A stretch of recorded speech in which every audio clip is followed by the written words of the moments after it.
கொடுக்காம அவங்க எங்களோட வகுப்பறையில் உட்காந்து அவங்க ஸ்டாஃப் ரூமில் உட்காந்து அட்டெண்டன்ஸ் எடுத்துகிட்டு வர சொல்லி கையெழுத்து மட்டும் இருக்காங்க. அதை வந்து போன வாரம் வந்து கலெக்டர்கிட்ட நாங்கள் பெட்டிஷன் ஏற்கனவே 2 தடவை பிரின்சிபல்கிட்ட போயிருக்கு. பிரின்சிபல்கிட்ட வந்து ஆர்ஜேடி இப்போ வந்து நாங்கள் கலெக்டர்கிட்ட வந்து மனு கொடுத்தா ஆர்ஜேடி வந்து என்கொயரி வரையும் போயிருக்கு. அது அவங்க வந்து என்கொயரி பண்ணதுக்கப்புறம் திரும்ப சனிக்கிழமையிலேருந்து அவங்க வந்து அட்டெண்டன்ஸ் வந்து எடுத்துகிட்டு போய் ரூம் லாக்கரில் வச்சு பூட்டிட்டு எங்களுக்கு வந்து அட்டெண்டன்ஸ் போட விடாமல் பண்ணிட்டாங்க. அதை பிரின்சிபல் எடுத்து போனால் என்ன முடிவில் இருக்கீங்க அப்படின்னு சொல்லிட்டு எல்லாருமே எங்களை டார்கெட் பண்ணுற மாதிரி பேசுகிறாங்க. அதனால தான் திரும்ப கலெக்டரை நாடி நாங்கள் வந்திருக்கோம். எங்களுக்கு தகுந்த நடவடிக்கை எடுக்கணும்னு இது மூலியமாக நாங்கள் கேட்டுக்கொள்கிறோம். பேர் சுபஸ்ரீ.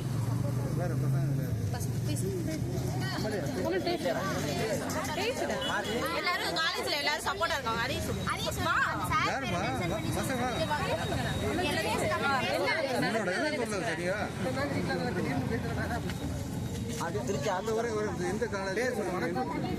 வணக்கம், நான் திருச்சி ஆர்ட்ஸ் காலேஜ்லேருந்து வரோம்.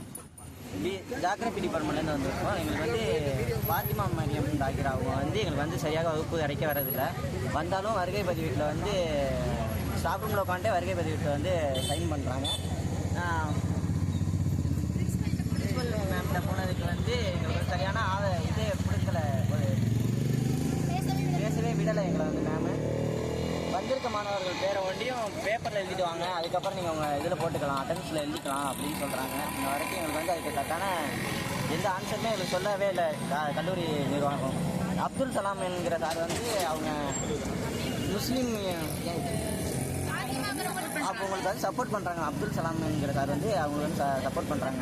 பாத்திமா எங்கள் ஹெச்ஓடி மேம் பாத்திமா ஒரு எந்த டிபார்ட்மெண்ட் முழு சப்போர்ட்டே அவங்க தான். அப்துல் சலாம் எந்த டிபார்ட்மெண்ட் கேட்பா சார். மற்ற பசங்களாம் எப்படி இருக்காங்க?